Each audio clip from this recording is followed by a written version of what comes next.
Hello, and welcome to the Future Christian Podcast, your source for insights and ideas into what it means to live as a follower of Jesus in the 21st century. At the Future Christian Podcast, we talk to pastors, authors, and other faith leaders for helpful advice and practical wisdom to help you and your community of faith walk boldly into the future. Here's your host, Lauren Richmond Jr. Hey, and thanks for listening in to the Future Christian Podcast. My name is Lauren Richmond Jr., and I'm pleased to be joined by Reverend Karen Rohrer. Hello. Hi, thank you so much for having me. Yeah, thanks for being here. Karen was super gracious, and because I totally screwed up the time of this interview, and she was able to make it work. So thank you. Thank you for that. It's great. I'm so glad it would work. Well, Karen is the director of the church planning initiative at Pittsburgh Theological Seminary and a PCUSA pastor. She was the founding co-pastor of Beacon Church in Philadelphia, where she became dog parent to the winsome pit bull Melody and the wife of Reverend Andy Greenhow. She's a Presbyterian pastor and life-sized cartoon. Wait, you're the cartoon? No, my husband's the cartoon. Oh, the dog. Oh, okay. Reverend Andy Green. I told you I struggle with words. Sometimes. It's bad for a preacher. Her first edited book has recently come out, Sustaining Grace, Innovative Ecosystems for New Faith Communities, from, you say the publisher, I can't say that. Wipfenstock. I know, it's with There a we P go. and an F together, Wipfenstock. Yeah. Yeah. I'm a little slap happy today because fatigue and stress and all that. Pandemic life. Well, pandemic life. Yes. Tell us about yourself. What else would you like our listeners to know about you? Let's see. So I came from Philadelphia to Pittsburgh at the end of 2016, and my time in Philadelphia was as a planting pastor. So I think of myself as a practitioner kind of at sea in the land of academia, which is a ton of fun, actually. I'm around people who are deeply trained and brilliant all the time. And I get to do a lot of hands-on stuff in the midst of a kind of theoretical space, which suits me well. So that's kind of my story. Yeah. I live with my husband, Andy, and my sweet pit bull, Melody. Awesome. One of my dogs is trying to cuddle up with me right now. So They're insistent. yeah. Tell us about your faith journey. What looked like your faith looked like for you growing up, and if anything's changed or looks different now. Sure. So I sort of started to claim my own faith in young life. So I was raised in the church. We went to a Presbyterian church growing up. And they were my family, but I didn't really think of the faith as my own rather than something that the community kind of held in trust for me until my experience in young life. And that was largely positive. I have ambivalent feelings about young life now. It's a big tent. And yeah, I was just going to ask you that. Yeah. I was a leader in college a bit, but it took me a long time to realize that there were some like gender dynamics that I had not faced before and so didn't understand. I spent a lot of time being like, no one wants to hear what I have to say. Am I uninteresting? Yeah. And then it hit me like a ton of bricks. That's hard. But the real issue, I think, with young life for me was a theological one, which is at the end of the day, we were attempting to tally and measure the commitments people made and the changes that they made in favor of Jesus Christ. And ultimately, that didn't agree with what felt like the day-to-day work of young life to me, which was what Sam Wells talks about as being with, right? Like the gift of young life for me was you're building a community and being with people because God loves them. You're investing in their lives. You're caring about who they are and who they're becoming simply because they're beloved of God. And ultimately, it didn't make sense that I was then sort of tallying up and counting and asking, did you make a decision for Jesus Christ? It stopped seeming so binary for me. And so it stopped making sense as a method of ministry. Karen, we'll wait on this to get into this, but I'm already seeing a connection because your work as a church planning initiative, like the contradiction or the paradox between what you measure and what's your mission. Like, I'll wait to get into that, but you're recognizing that early on, and that is so relevant to church planning. But keep going. Yeah, I mean, that's absolutely right, and that has been an ongoing theme in my life because I love the meshing of form and content. And if we're trying to do something particular, I want us to be finding a way to measure and assess that thing. And it makes me absolutely crazy when we're saying we value one thing and measuring something else. So in that way, the tenure at Young Life, it eventually became frustrating for that reason, for reasons of gender. There was also a lot of pressure to, at the time, reject LGBTQ people. At the time, I was like working through that issue, trying to understand what was going on, and that felt wrong. But I didn't have any I didn't feel theological freedom to say that feels wrong, and so I'm rejecting the pressure you're putting on me to tell kids they can't be some particular way. Yeah. And then seminary kind of gave me the language and the freedom to be like, no, there's biblical precedent for this. Yeah. Anyway, we're getting more into Young Life than we need to, but yeah. Did you grow up in the Presbyterian Church, or did you kind of come to it? I grew up in the PCUSA, but because my faith was really formed in the Young Life space, I didn't have occasion to think about the particularities of the Presbyterian Church until college, really. Okay. Now, what was the push that kind of was like, hey, I want to go to seminary? Well, I was a world religion major. I loved the study of religion. I was interested in the theory. I had great professors, one of whom was an Episcopal priest, one of whom was the atheist son of a Lutheran pastor, who knew more about Greek and ancient languages. And like a brilliant guy.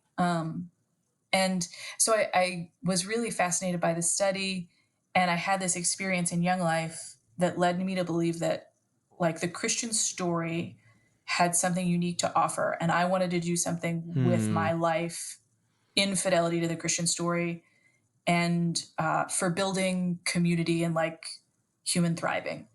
I didn't think I was going to be a pastor when I left for seminary, which seems insane. Like what did I think I was going to do? I don't know.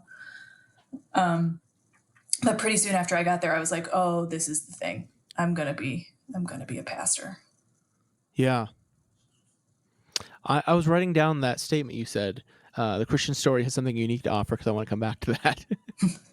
Yeah, for sure. What spiritual practice or have you developed that's been meaningful to you, or might you recommend to others? Sure. The two big ones that I'm thinking about a lot in this season of my life, because things are so lonely. There are personal practices like that I do by myself, and that has been in flux for a long time because I grew up with a sort of evangelical daily quiet time kind of model, which has shifted for me significantly.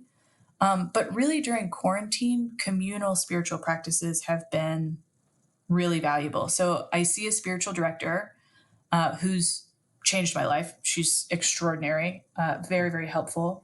I also do group spiritual direction, which has been a gift. That's a new practice.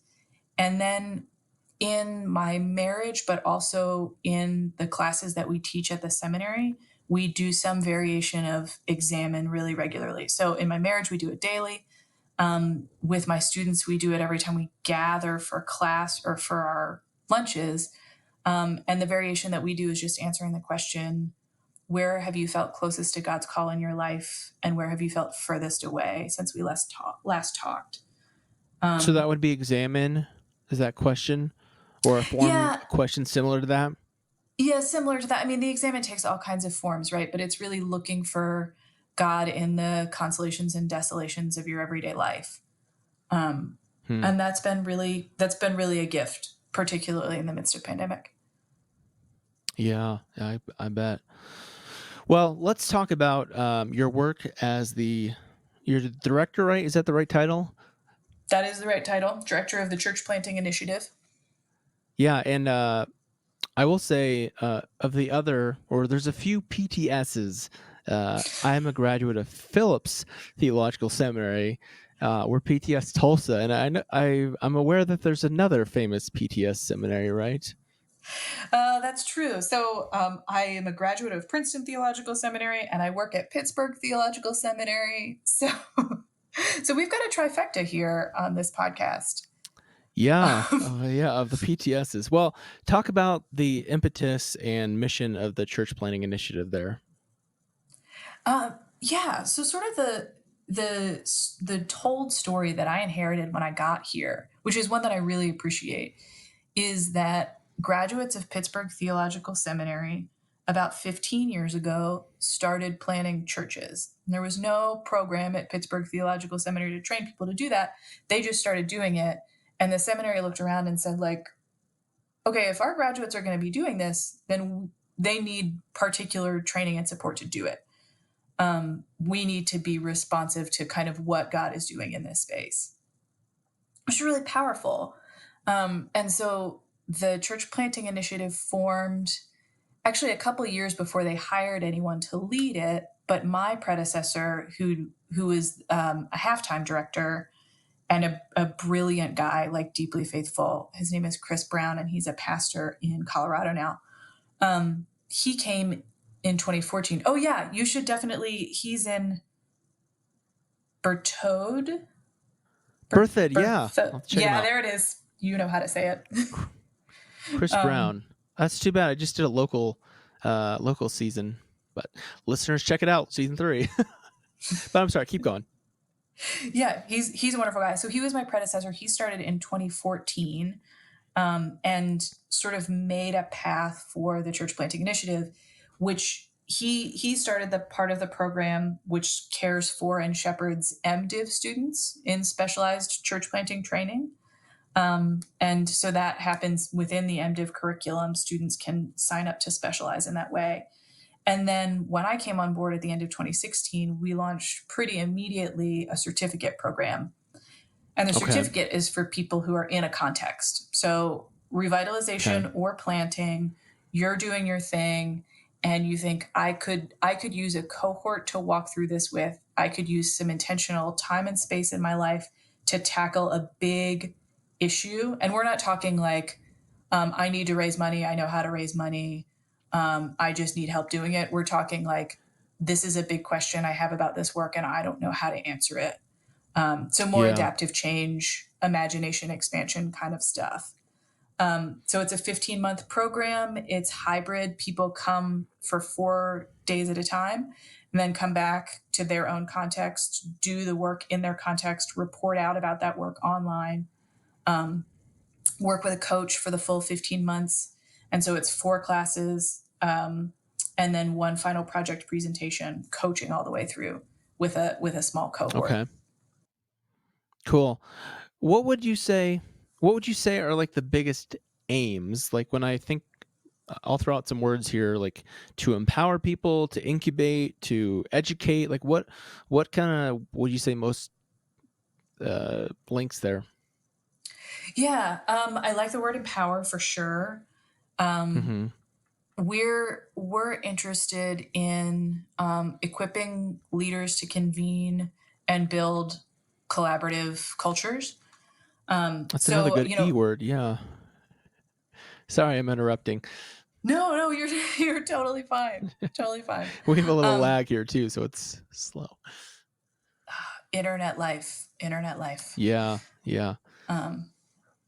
So, I mean, we have seen that people outside the church have spiritual experiences. They see that the Holy Spirit is active, and in a lot of cases, have their own language to name it, and would resonate with the Christian story. Were the Christian story something they were invited into, but most of them have not been invited into it, right?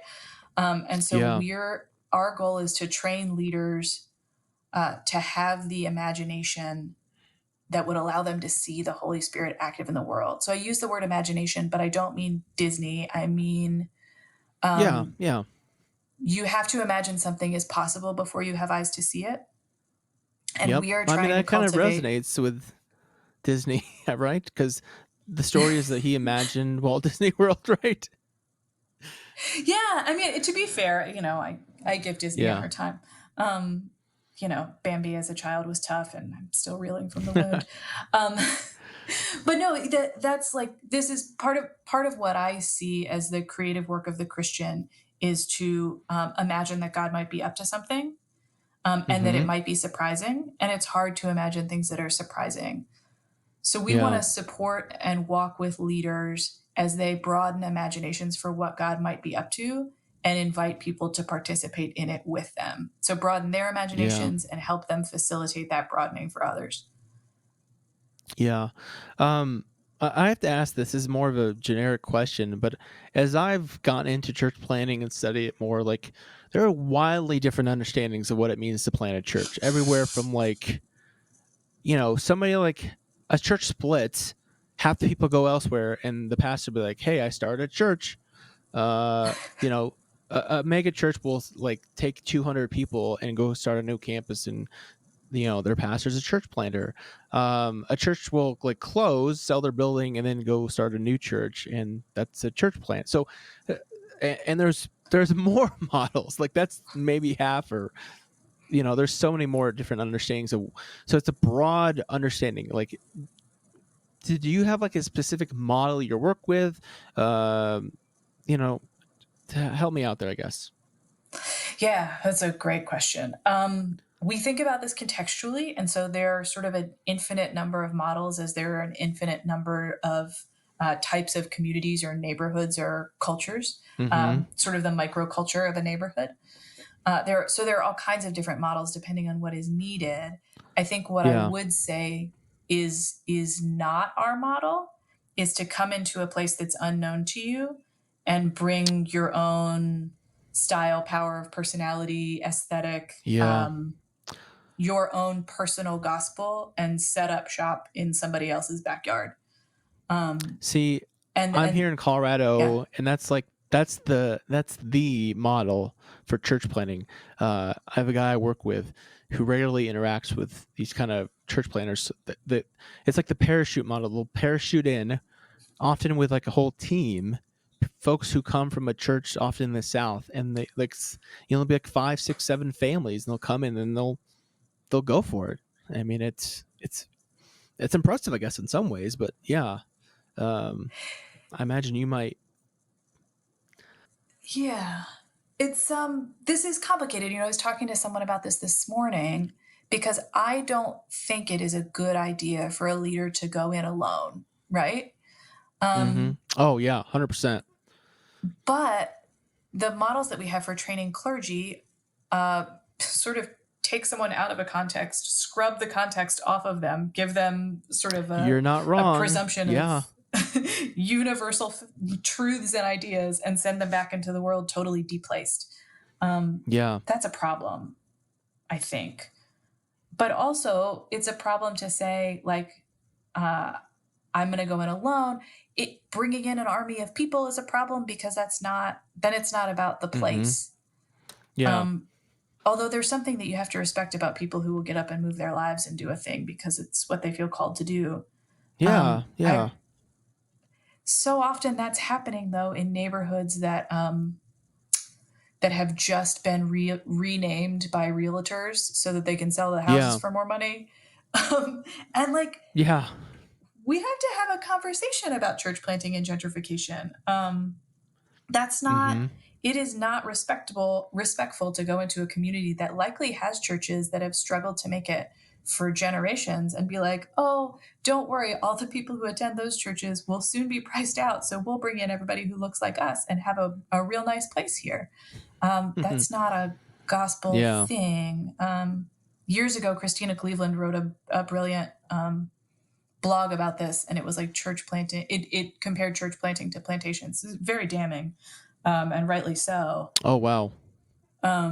But this is something that we have to think about in terms of responsibly doing this work. And so while it's complicated a leader to go in alone, I sort of feel like part of the work is to go into a space and listen, and be hosted by everything that space is and has to offer before you go in to tell them what's what.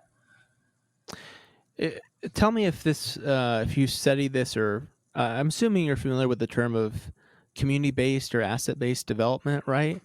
That's kind of what I hear you saying. Is that fair? Yeah, we teach asset-based community development. We use Peter Block and John McKnight's work, and they are.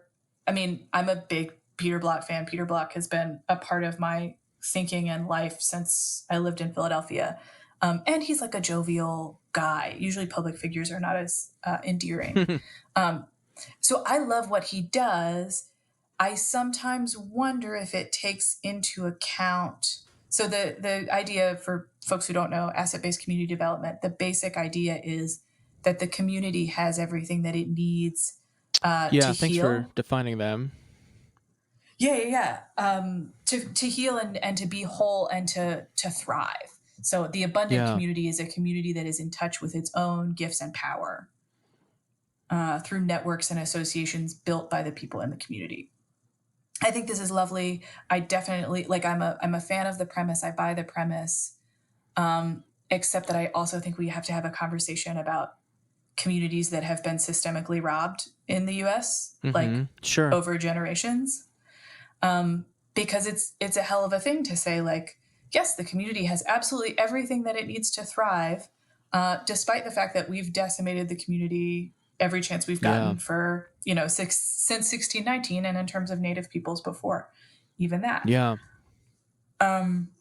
So, and I think Peter Block is getting to this, some of his later life work is conversations about reparations and Jubilee, which I really appreciate, because I think that needs to happen too. So there's contradictions in this work.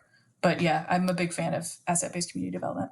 Yeah, and I'm also going back to, and I told you I was going to come back to this, what you said about the Christian story having something unique to offer. Correct me if you disagree, but I think that's the challenge, is that a pastor or a planter is going and saying, hey, I do have something unique to offer. Is that fair?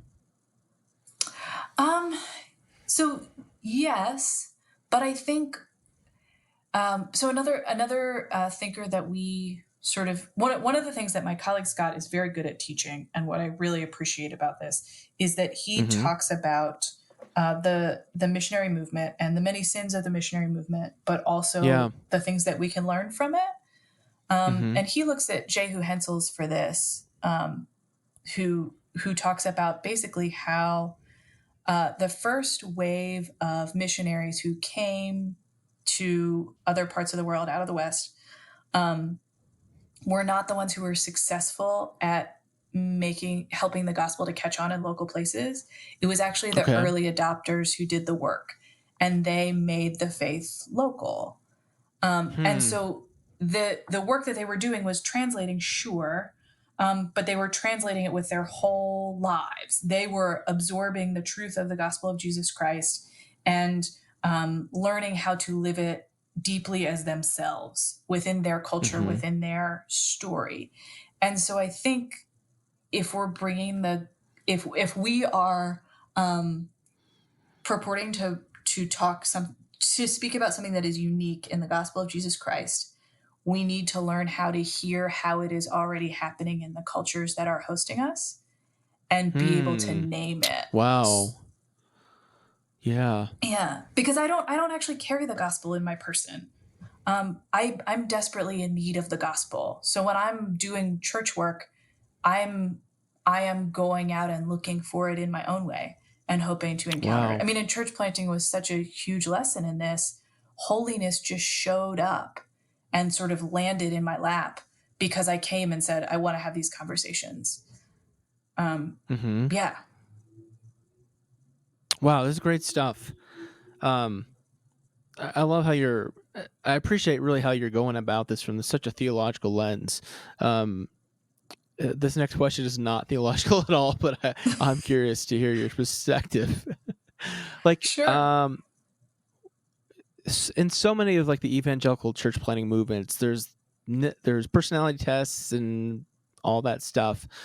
Like, is there in your mind like an ideal church planter, an ideal person? Like, what does that mean? Anything? Should we throw it out the window? Oh man, I want to. I mean, so you have to understand that I come at this from being I was a very young planter when I started this work. I was 25, 26.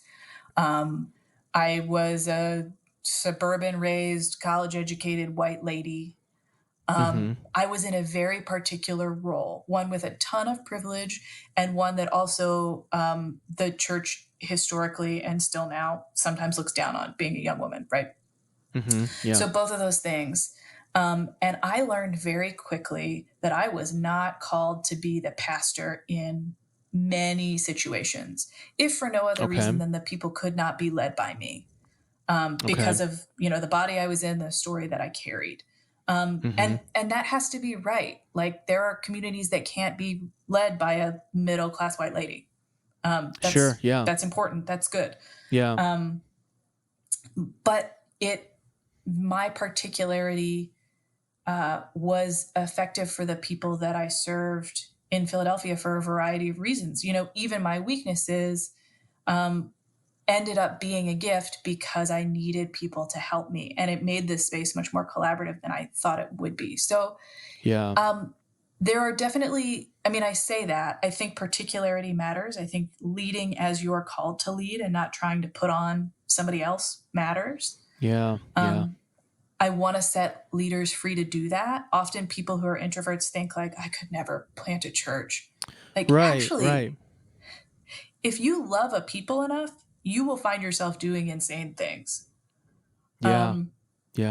I'm kind of conflict averse, and there was a moment in our little church where there was like serious tension. Somebody sort of broke the space, broke the worship, the sacred nature of the worship space, to say something mean during worship. And that's the kind of thing that if somebody said, hey, you're gonna have to deal with this in seminary, I was like, oh no, like maybe I shouldn't be a pastor. But in the moment it was like, oh no, you don't get to say that in this church. We're gonna have a conversation about what just happened in the middle of worship. Good for you. Well, I don't know. It's in the moment it was instinctive because I felt the weight of how much I love those people. But I feel like I'm getting far afield of your original question. No, I think you're answering it well. Because I've thought about this. I'm a straight, white, cisgendered man, and I've thought about the limitations in which that I can minister to the people that I'm trying to minister to. So I think you're, I really hear what you're saying. Yeah. To be honest, though, I think there are also people who can only hear someone who presents as you present as a leader. And sometimes I wish that wasn't so. Like, I wish everyone could handle having a lady pastor, but that doesn't work for some people. And if I'm honest, if it doesn't work for them, it's not going to work for me. I don't want it. Yeah. That comes from a place of privilege. I'm a pastor who's lucky to be employed. So there's that. And we have to acknowledge that tension. And I do think there are certain, not necessarily giftings, but maybe character traits that are vital for this work, or even regular postures or practices. So I work with the 1001 New Worshiping Communities movement, and they have a leadership assessment. And it's not like, are you super charming and good in front of a room? Do you wear tight jeans and play the guitar? Can you lead worship? Do you have really sculpted hair? But it is like, hair helps. Gosh. How have we gotten I'm here sorry. As the Church that's of my Jesus weakness, Christ? Karen. That's my weakness. For our viewers, we'll go look the website. Hair is not my strong suit. I'm sorry, boy. Karen. Keep going. No, it's totally fine. But there are postures. There are things like, how willing are you to take a risk, and how are you at staying with something that's difficult? What does it look like? Oh my goodness! interact with, across cultures. Yeah. Staying with something difficult is big, right? This work is really hard. You know that. Karen, my number one thing that I would say of learning is like the ability to get out of bed on a Monday morning. Yeah. Because I'm sure you've experienced it. I'm sure the people you've worked with experienced it when you work your ass off, if I can be frank, and Sunday morning comes and nobody shows up. I remember one Sunday, literally no one was in. We were meeting in a school gym, and literally nobody was in the seats. And I just had to start, start talking as if somebody was there.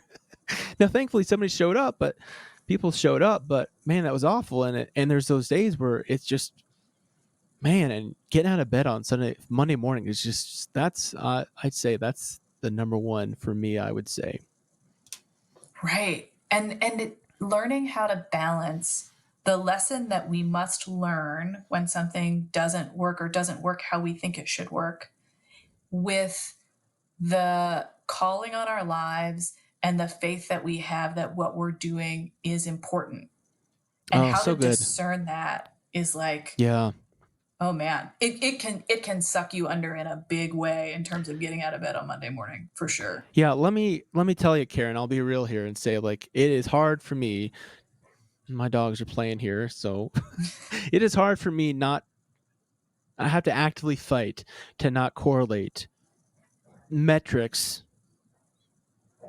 church metrics with my legitimacy of my call. Because that's just the nature of this beast of church planning in many ways. Well, and we've been trained to do that. It is deep in us because it is deep in the parent churches that formed us, right? Yeah. Protestantism in the U.S. is having an identity crisis around why no one loves us anymore. And there are a lot of really obvious reasons. Yeah. But leaders, go to bed Sunday night thinking, if only I was. Because we're not able to have the broader system-wide conversations that say, there are some things going on here that aren't healthy. And in the absence of those conversations, everybody's going to bed thinking, oh, it's me. It's me. Okay, this is the question I wanted to ask you, so let's hit it. Because you're hitting at it, the systemic challenges, and you and I were both part of mainline Protestant denominations. Can you speak to some of those bigger systemic issues, or at least as you see them? Yeah. I mean, I don't want to get you fired here, so no. You can talk generically. The great gift of being at a seminary is that my employment encourages me to speak freely about the truths that I see, because we're it's not the same as being in parish ministry as it was. And to be fair, I mean, we got a ton of funding from the denomination. We were well supported. We got a lot of gifts there. I think the problem is bigger than that. I don't know if you're familiar with Willie James Jennings, but he's brilliant. He writes a lot about race and faith. And he also is a scholar of Acts. And so he wrote this Acts commentary. And listeners of this podcast, if you get nothing from me except go by Willie James Jennings' Acts commentary, it was worth your time. I'll check it out. It's absolutely brilliant. It's so good. And I'd love to talk to you about it after you read it. But he says the logic of empire is self-replication. And I wish I could say that our mainline denominations were not empire, but they are. And what the push is in church planting is self-replication. And it's muscle memory. It's not just in the people outside of me. It's in me too. And I have to pay attention to that. Yeah. Because what I'm told that I should be trying to create is the churches that came before. And what I'm trying to do, I hope, is respond to what the Holy Spirit is doing in the midst of God's people now. And that's coming, God's future comes from the future. God's hope for us, God's reconciliation for us comes from the future. It's not based on the slow march of history. It's not based on all of the horrible things that human beings have done up until now. God comes to us from the future. And so I don't want to self-replicate. I don't want to live under the logic of empire. And I think that is the big tension that we face in church planting. Yeah. Well, it's so good. Let's talk about that future then. Like, what do you see? We're in a time of disruption and COVID. How do you see this shaping the future of church planning, church in general? I mean, I'll give you some broadly to answer that. Yeah, I've been thinking about this a lot. I'm trying to get on board with virtual stuff, but I'm not thinking in the direction of virtual church for this. I'm thinking about, I'm seeing a bunch of neighborhood groups. I'm seeing small business collaboratives in Pittsburgh doing this. I'm seeing like community organizers and leaders arranging this kind of thing themselves. Mutual aid societies. Our social safety net has fallen apart. There are some people who never had one, right, in the U.S., and we've pretended that isn't so. But the social safety net has fallen apart. There's an effort to take away healthcare in the middle of a pandemic. There's all this stuff, people losing jobs.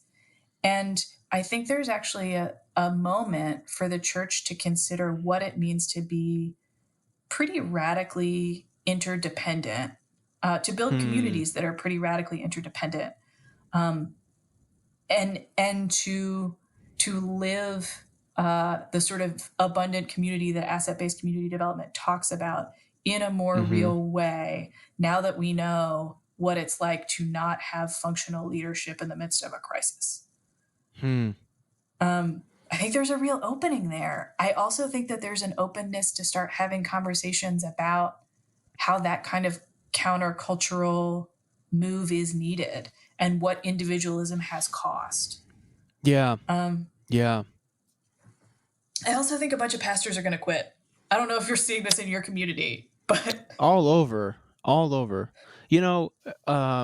it's funny because my wife's an ER nurse, so she's literally on the front lines. And it's funny because I talk to her and I'll tell her, hey, so many pastors talk about quitting. She's like, why? What are they dealing with? But she's like, oh, that sounds hard. Yeah. She's like, I had to interview 5 people tonight. What do you care about? Wow. Karen, I can't. I think what pains me is that, I'll say, like, I don't know.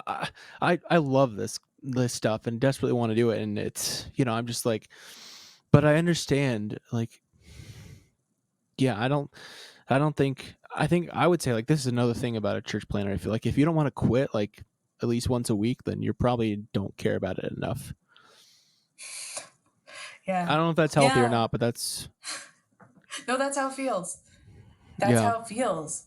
And honestly, like, I think that that's a gift. Like, when I think about how the church is going to change, I don't think it's people who, like, I cared so much about church planting because holy things were unfolding in my presence, like, all the time, constantly.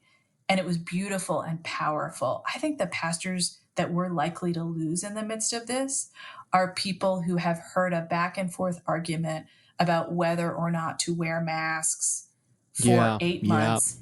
And they are saying, outside our door, people are going hungry, people are dying, people are sick. I got in this to bind up the brokenhearted, to support the weak, to help the afflicted. And I am having an 8-month-long argument with you about whether or not it is okay to breathe COVID on each other. And I don't want to do this with my life anymore. And I get that. That's one good thing about being in a new church is I have not had to have those conversations.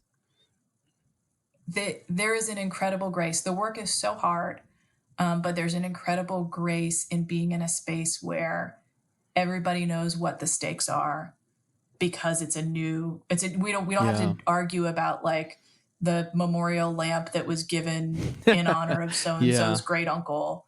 Because it's like, we're here because of Jesus. We're here for life and death reasons.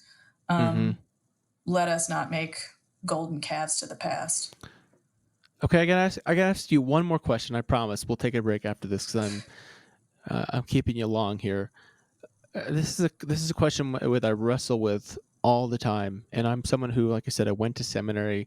I have dreams of doing a DMin, but I'm working on an MBA right now because I'm aware of like how the job prospects and the job paying prospects are slimmer by the hour, it seems like. So, like, what would you say? Like, I asked this to the president of my seminary in season 2. Like, how do you balance like the cost of theological education with also the reality of like the pennies that people are going to make? And I don't know, maybe the Presbyterian, the PCUSA, maybe all are rolling in it, and it's not a cause of concern. But I don't know.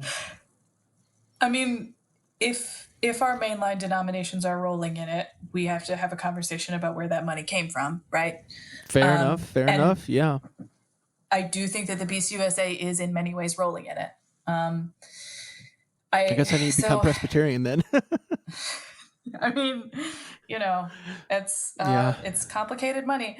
But I mean, so the Presbyterian Church, you can get theological education at a pretty significantly reduced rate at most of our PCUSA seminaries. My seminary was fully covered at Princeton. I know we offer significant aid at Pittsburgh, sometimes including like cost of living aid. Wow. Significant aid available at PCUSA seminary. So there is that. Now we have to talk about the opportunity cost of, doing something for 3 years of your life and what your earning potential is on the other side. Right. I'm torn about this. So, I mean, I think we're probably about the same age. I'm a millennial. We've lived through some financial crises. Yeah. Here's another. Let's live through another. Sure, why not? It is. I don't think the church gains credibility by drastically underpaying people, because I think the people who are coming up now have seen what being underpaid looks like and do not respect it as a viable ethical posture. Yeah. On the other hand, should ministry be a guild where everyone is comfortably middle class? And really upper middle class. In a lot of areas, for sure. Yeah. I think in some of our bigger cities, that's less so. But in a lot of areas, upper middle class. What does that mean? How do we deal with a professionalized clergy when like the abundant community would say, like, we can do church without professionalized leadership? I think there's a place for ordained clergy. I do. I think ministry needs to be a whole lot more collaborative than it is. And I think we're fighting a broader culture that says work 70 hours a week. And in some cases you have to work 70 hours a week to make it. So it's a bigger cultural challenge when we talk about volunteer labor creating churches. My short answer is way less programs, more human connection, life together. Yes, ordained clergy, but we need to think about new models. And I think we have the money to do it, and we need to have hard conversations about the most faithful use of that money, knowing as we do that much of it is stolen. Yeah. Well, this has been a great conversation. Let's take a break and we'll come back with some closing questions. Hi there. My name is Brian Davis, and I'm the host of the podcast Chasing Sunday, a show that talks to worship leaders and other church creatives about the pain, frustration, and joys they face as they work in the relentless world of producing art for churches 52 Sundays a year. It's a show about burning out and burning bright. Together, we talk about how we can find a healthier and more creative alternative to chasing Sunday after Sunday. You can find us on Spotify and Apple Podcasts.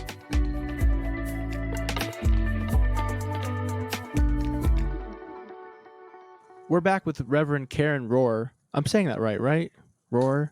Yeah, roar like a lion. It's not phonetic at all. I don't know. The Germans, what do you do? I always want to say people's names right because mine gets said wrong and misspelled a lot. So you can take these closing.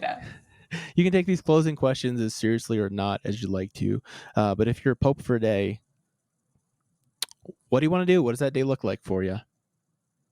Oh man, so much fun. I start talking about climate change. I start trying to take down white supremacy. I get women ordained. I we start talking about LGBTQ inclusion. We're changing the church in a day. And the great thing about being Pope for a day is you don't have to deal with any of the fallout. You're like the first one who's mentioned that. I love it. Good. You just tell them how it is, and then you're like, well, I'll see you later. See ya. What theologian or historical Christian figure might you want to meet or bring back to life? Man, so I'm really interested. I'm interested in Bayard Rustin. Bayard Rustin is the guy who orchestrated the March on Washington in concert with Dr. King. He's the strategist, right, behind much of the civil rights movement. But he's a Quaker in the midst of folks who are from more mainline traditions. He's gay at a time that no one thinks that's okay. And he's not sorry about it.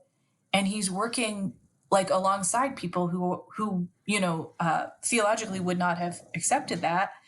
He's making, he's like at the cutting edge of making the change that needs to be made, and somehow has the wisdom not to just yell at everyone, don't you see that so much more change needs to be made, but like stay at that.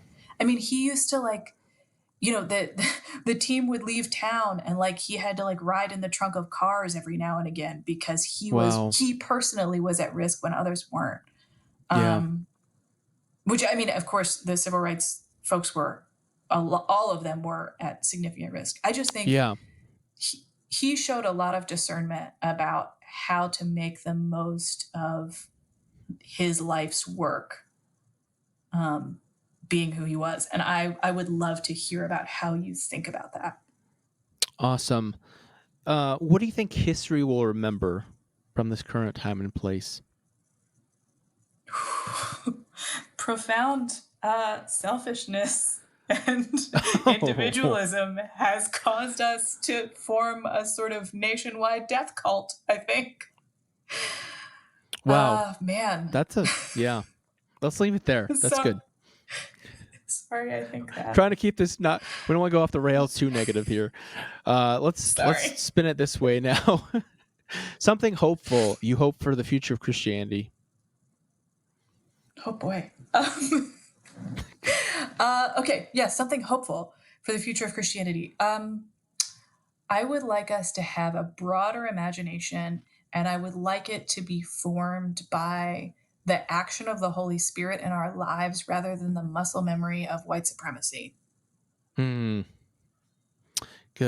I should say we're being kind of morbid here because like we're in the end of November when COVID is going nuts in the country. So just some context for our listeners.